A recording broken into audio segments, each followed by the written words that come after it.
হাজার হাজার মিষ্টি কুমড়া দিয়ে যে কতটা স্বাস্থ্যকর এবং সুস্বাদু ড্রিঙ্ক বানানো যায় তা কোরিয়ার এই ফ্যাক্টরি না দেখলে আমি বুঝতামই না। দর্শক, কোরিয়ার মিষ্টি কুমড়া আমাদের দেশের কুমড়ার মতো নয়, এগুলো খুবই মিষ্টি এবং মাখনের মতো হয় ভেতরটা। আজকের ভিডিওতে আপনাদের অসাধারণ একটি প্রসেস দেখাবো যেখানে হাজার হাজার মিষ্টি কুমড়া সরাসরি ক্ষেত থেকে নিয়ে ফ্যাক্টরিতে এনে নানা প্রসেসের মাধ্যমে মজাদার ড্রিঙ্ক তৈরি করে। দর্শক, ট্রাক ভরে মিষ্টি কুমড়ো ক্ষেত থেকে ফ্যাক্টরিতে আসার পর এভাবে কার্টুনের ভেতর থাকে, যা একটি ছোট ফর্ক লিফট কার দিয়ে তুলে এনে খোলা জায়গায় রাখা হয়। এখানে কয়েকজন কর্মী একটা একটা বাস্কেটে কুমড়োগুলো ভরে দিচ্ছে। এগুলো এভাবে সাজিয়ে রাখার পর এবার শুরু হবে কাটিংয়ের পালা। দর্শক, এই পার্টটা আমার খুব ভালো লাগে। দেখতে পাচ্ছেন কতটা স্যাটিসফাইং ভাবে কাটা হচ্ছে। প্রসেসটাও সহজ। একটা স্পিন মেশিনে কুমড়ো ঢুকিয়ে মেশিন চালু করে জাস্ট সবজি ছিলার ছুরিটা ধরে রাখলেই হলো। মাঝখানের অংশটা রেখে দুপাশ ছিলে রেখে দিচ্ছে কর্মীরা। এবার মাঝখান দিয়ে এভাবে কাটা হচ্ছে। দর্শক, আপনারা নিশ্চয়ই ভাবছেন এত ক্রিমি টকটকে রঙের কুমড়োগুলো যদি আমাদের মারা বাঙালি পদ্ধতিতে চিংড়ি দিয়ে রান্না করতো তাহলে কতই না মজা লাগতো। তাই তো আমিও ঠিক তাই ভাবছি। আর ভেতরের বীজগুলোর তো জুড়ি মেলা ভার। বলা হয়ে থাকে কুমড়োর বীজ ব্রেনের জন্য খুব ভালো। বীজগুলো বের করে এইভাবে ছিলে রাখছেন কর্মীরা। এবার আসল প্রসেসিং এর পালা।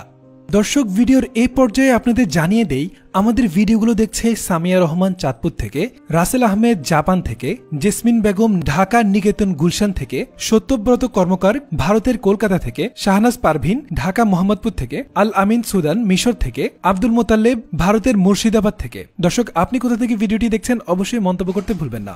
এবার আসল প্রসেসিং এর পালা। একটা জিনিস খেয়াল করুন, যখন তারা ড্রিঙ্ক বানানোর ফ্যাক্টরিতে ঢুকছে ভালোভাবে স্যানিটাইজার এবং হ্যান্ড ওয়াশ দিয়ে হাত ধুয়ে গায়ে এমন একটা রোলার দিয়ে পরিষ্কার করছে যেন কোনো চুল বা ময়লা লেগে না থাকে। কতটা পরিষ্কার পরিচ্ছন্ন চিন্তা করে দেখেছেন? এটা আমাদের দেশের ফ্যাক্টরি হলে কি হতো? ময়লার জন্য ধারে কাছেও ঘেঁষা যেত না। খাবার নিয়ে তারা যতটা সচেতন তার অর্ধেকও যদি আমরা হতাম তাহলেও আমাদের খাবার জনিত এত রোগ হতো না, আর বাচ্চারাও সুস্থ থাকতো। যাই হোক, বিশাল পাতিলে ফ্রেশ পানি গরম করার জন্য ঢালা হচ্ছে। এবার গতকাল কেটে রাখা কুমড়োর পিসগুলো একজন কর্মী এই গরম পানিতে ঢেলে দিচ্ছেন। নেড়ে চেড়ে রেখে দেওয়ার কিছুক্ষণ পর দেখছেন সিদ্ধ হয়ে গেছে। এবার এখান থেকে তুলে একটা বিশাল কিমা মেশিনে ঢালা হচ্ছে। এবার এই কুমড়োর পেস্টগুলো বিশাল একটা ব্লেন্ডারে বালতিতে ভরে ভরে ফেলা হচ্ছে। পর্যাপ্ত পানি দেওয়ার পর গ্লুটিনাস রাইস পাউডার ঢালা হচ্ছে। দর্শক, এই গ্লুটিনাস রাইস জিনিসটা হলো এক ধরনের চালের পাউডার, যে চাল এশিয়ার দক্ষিণ পশ্চিম অঞ্চলে চাষ করা হয়। এবার চিনি মিশিয়ে ভালোভাবে ব্লেন্ড করা হবে। কতটা নিখুঁতভাবে ব্লেন্ড করা হচ্ছে। ব্লেন্ড খুবই ভালোভাবে হয়ে যাবার পর একটা পর্যায়ে এই পাইপগুলো এভাবে ওপেন করে দিলে ফ্রেশ জুসটা নিচ দিয়ে চলে যাবে। দেখছেন প্রসেসিংটা কতটা সুন্দর। এবার প্যাকেজিং এর পালা। স্বয়ংক্রিয় মেশিনের সাহায্যে এভাবে জুস প্যাকেটজাত করা হচ্ছে, যা দেখতে মনোমুগ্ধকর। প্যাক হয়ে গেলে মেশিনের মাধ্যমে প্যাকেটজাত জুসগুলো কর্মীদের সামনে আসে।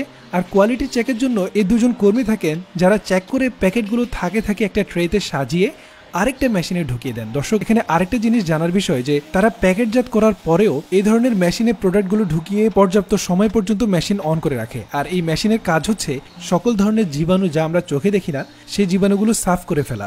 এবার বুঝতেই পারছেন কতটা স্বাস্থ্যকর হবে এই জুস।